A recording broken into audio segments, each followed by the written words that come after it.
اللہ پاک فرما رہے ہیں میرے بندو اگر اگر زمین میں جتنے درخت ہیں اس کے قلم بن جائیں، 7 سمندروں کی سیاہی بن جائے، اور تم اپنے رب اور تم 7 آسمان 7 زمینوں میں جتنی مخلوق ہے سب کو جمع کرو، اولین و آخرین کو جمع کرو، جنات کو فرشتوں کو جمع کرو، اب تم سب مل کر تم اپنے رب کی باتوں کو لکھنا شروع کرو، تو اللہ فرما رہے ہیں تمہارے قلم ٹوٹ کے ختم ہو جائیں گے، پانی سمندروں کا پانی سوکھ کے ختم ہو جائے گا، رک جاؤ، اتنے ہی درخت ابھی اور دیں گے، اتنے ہی سمندروں کو پانی سے پھر بھریں گے، پھر یہ سوکھ جائیں گے، پھر قلم ٹوٹ جائیں گے، تمہارے رب کی باتیں ختم نہیں ہوں گی۔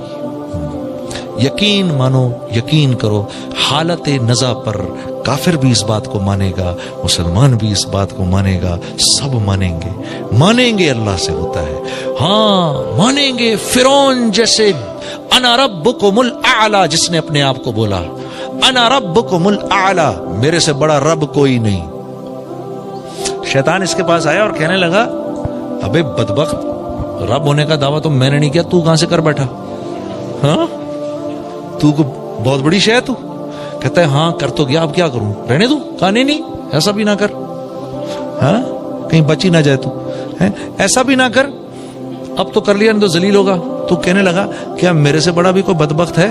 کہا ہاں ایک آدمی ہے کہ جب اس کا بھائی اس سے معافی مانگنے آئے وہ اس کو معاف نہ کرے، یہ تجھ سے بھی بڑا بدبخت ہے۔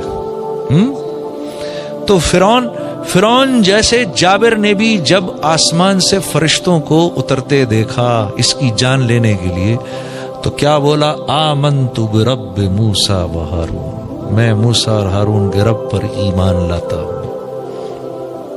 یہاں ایک عجیب بات ذہن میں ہے، آئیے آپ کے سامنے عرض کر دوں کہ ابو جہل جب مرنے لگا تو رسول اللہ صلی اللہ علیہ وسلم نے صحابہ سے پوچھا کون اس کی گردن لے کر آئے گا؟ تو عبداللہ بن مسعود کھڑے ہو گئے، یا رسول اللہ میں جاتا ہوں۔ تو جب گئے ادھر جا کر دیکھا تو نیچے پڑا ہوا تھا، تو عبداللہ بن مسعود سے نے اپنا جو پیر ہے نا اس کی گردن پہ یہاں رکھا، یہاں رکھ کے دبایا، تو حضرت عبداللہ بن مسعود سے کہنے لگا ابے او بکریاں چرانے والے، بڑی اونچی جگہ پیر رکھ رہا ہے تو عبداللہ بن مسعود نے کہا تجھے تیری اکڑ ابھی بھی نہیں گئی، یعنی تو جا رہا ہے دنیا سے، تیری اکڑ نہیں گئی ابھی تک؟ کہا محمد صلی اللہ علیہ وسلم کو بتا دینا، پہلے یہ بتاؤ جنگ کون جیتا؟ کہتا ہے پوچھتا ہے پہلے یہ بتاؤ جنگ کون جیتا؟ کہا جنگ اللہ رب العزت نے اپنے رسول اور اس کے حامیوں کو فتح عطا فرمائی اور تیرے جیسے اپنے دشمنوں کو ذلیل کیا۔ تو آگے سے کیا کہتا ہے؟ کہتا ہے جاؤ جا کر محمد کو بتا دو صلی اللہ علیہ وسلم، جاؤ جا کر ان کو بتا دو جتنی نفرت میں ان سے پہلے کرتا تھا اس وقت اس سے بھی زیادہ نفرت کر رہا ہوں، مانا نہیں ہوں میں ابھی بھی، اور ہاں جب میری گردن کاٹو تو تھوڑی نیچے سے کاٹنا تاکہ پتہ چلے کسی سردار کی گردن تھی، اکڑ دیکھو کتنی۔ تو آپ فرمایا کرتے تھے میرا فرعون موسیٰ کے فرعون سے بھی زیادہ سخت تھا۔ اللہ معاف کرے، یہ تکبر اتنی خطرناک چیز ہے۔ میرا فرعون موسیٰ کے فرعون سے، موسیٰ کے فرعون نے تو جب فرشتوں کو اترتے دیکھا تو فوراً کہہ دیا آمنت برب موسیٰ و ہارون، اور یہ میرا فرعون دیکھو آخر وقت میں بھی یہ کہہ رہا ہے۔ تو میرے دوستو حالت نزا پر تو سب مانیں گے اللہ کو، حالت نزا پر سب مان جائیں گے، ہاں قیامت کے دن کھڑے ہوں گے اللہ کے سامنے، ربنا ابصرنا وسمعنا فرجعنا نعمل صالحا انا موقنون، یا اللہ دیکھ لیا، سن لیا، سمجھ لیا، ایک چانس اور دے دے واپسی کا، اور کوئی چانس نہیں ہے۔ تو یہ اللہ والے آج ہمیں کہتے ہیں اس بات کو پہلے مان لو۔ دیکھو دعوت دو گے تو یقین بدلے گا، یقین بدلے گا تو زندگی میں اعمال آئیں گے، جسم سے اعمال نکلیں گے، اور جب اعمال نکلیں گے تو پھر اللہ کی مدد اترے گی۔ ہاں دیکھو آپ سب لوگ خدا کے لیے نوجوان کتنے بیٹھے ہیں، ہائے ہائے اپنی زندگیوں کی قیمت لگاؤ میرے دوستو، بے قیمت نہیں اٹھو یہاں سے۔ ہاں ہماری جس مقصد کے لیے اللہ نے بھیجا ہے اس مقصد کو سمجھنے کی کوشش کرو۔ ہم سب کے سب سارے کے سارے عالم کے ذمہ دار ہیں، اس امت کے ایک ایک نوجوان کے اندر، ایک ایک انسان کے اندر ایک نبی کا کام کرنے کی صلاحیت ہے. ہاں، ایک نبی کا کام کرنے کی صلاحیت ایک نوجوان کے اندر ہے. صلاحیت موجود ہے، پھر اللہ کام کیسے لے وہ اللہ پر موقوف ہے، لیکن صلاحیت موجود ہے. میں نے آپ کے سامنے شروع میں عرض کیا تھا. ہاں، عورت کو دیکھو، عورت کیسے، میں نے کہا تھا نا گھر چلاتی ہے. عورت کو دیکھو، واہ واہ سبحان اللہ. وہ ایک آدمی آیا، یا رسول اللہ 3 دن سے بھوکا ہوں. آپ نے فرمایا اچھا. اپنے گھروں میں پتہ کرایا تو 9 گھروں میں کچھ نہیں تھا کھانے کو. صحابہ سے پوچھا بھائی کوئی لے جائے گا میرے مہمان کو گھر؟ ثابت بن قیس رضی اللہ تعالیٰ کھڑے ہو گئے، یا رسول اللہ میں لے جاؤں گا. میں لے جاؤں گا کیا مطلب؟ آپ لے تو جائیں گے، گھر کس کے ہاتھ میں؟ بیوی کے ہاتھ میں. بیوی کو پتہ ہے کھانا ہے نہیں ہے کیا وہ سب. اب جب گھر لے کر گئے تو اب اسی لجاجت سے بیوی سے بات کی، کیونکہ مدینے کی جو انصار تھے ان کی بیویاں تھوڑی سی ذرا سخت مزاج تھیں. بنی ہوئی نہ ہو تو مسئلہ کھڑا ہو جائے، لیکن وہ بنی ہوئی خواتین تھیں، صحابیات بنی ہوئی خواتین تھیں.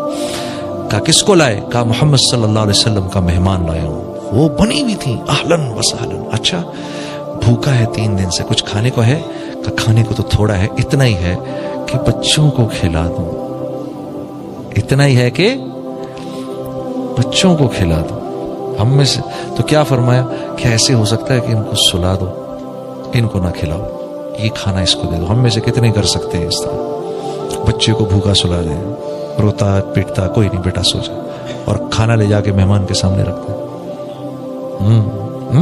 بنی ہوئی عورتیں دیکھو، عورت کیسے کیسے دین کی دعوت مل رہی ہے اس عورت سے. باپ تو کہہ دیتا ہے، اب وہ اس ماں نے کس دل سے بچوں کو بھوکا سلایا ہوگا. سو جا بچوں، سو جا سو جا سو جا. بنی ہوئی عورت، اس امت کی عورت کیسی داعیہ ہے. کہا ٹھیک، بچوں کو سلا دیا. اچھا جب کھانا لے کر آئیں تو صاحب ابن قیس سے نے مشورہ کر رہے ہیں بیوی سے، تمہاری کیا رائے، اگر ہم اس کو کھائیں گے تو یہ بھی ہم بھی کھائیں گے تو وہ بیچارہ کیا کھائے گا؟ ہاں تو کیا طے ہوا؟ ٹھیک ہے جب کھائیں گے مشل بہانے سے بجھا دیں گے، سارا کھانا اس کے سامنے رکھ دیں گے، یہ کھا لے، اس کے بعد ہم ہاتھ ہلاتے رہیں گے تاکہ اس کو پتہ نہ چلے کہ ہم نہیں کھا رہے. اگر اس کو ایسا لگا تو یہ نہ ہو کہ اس بیچارے سے کھایا نہ جائے. بہانے سے مشل بجھائی، سارا کا سارا کھانا لا کے مہمان کے سامنے رکھا. دونوں میاں بیوی ہاتھ ہلاتے رہے. اس نے کھایا، دعائیں دی اور چلا گیا. صبح کو جب آپ مسجد میں آئے تو اللہ کے نبی صلی اللہ علیہ وسلم کی آپ پر نظر پڑی. نظر پڑتے ہی آپ مسکرائے اور آپ نے کہا ثابت تیری رات کی مہمانی اللہ کو بہت پسند آئی. یہ اس عورت کی وجہ سے ہے، اس عورت کی وجہ سے. بچے بھی داعی ہیں، ہاں عورت بھی داعیہ ہے. ہاں حکمت بصیرت سے، حکمت بصیرت سے. یہ حکمت بصیرت انشاءاللہ آپ جب اللہ کے راستے میں نکلیں گے اللہ آپ کو سکھائے گا، اللہ آپ کو لسان القوم سکھائے گا. ہاں مہاجروں میں جاؤ تو کیا بات کرنی ہے، پٹھانوں میں جاؤ تو کیسے بات کرنی ہے، پنجابیوں میں جاؤ تو کیسے بات کرنی ہے، بلوچوں میں جاؤ تو کیسے بات کرنی ہے. ہاں اللہ ان لوگوں، سندھیوں میں جاؤ تو کیسے بات کرنی ہے. ہاں ہم پٹھانوں کو کریڈٹ دیتے ہیں بڑی بہت زیادہ مہمان نوازی کا، بہت مہمان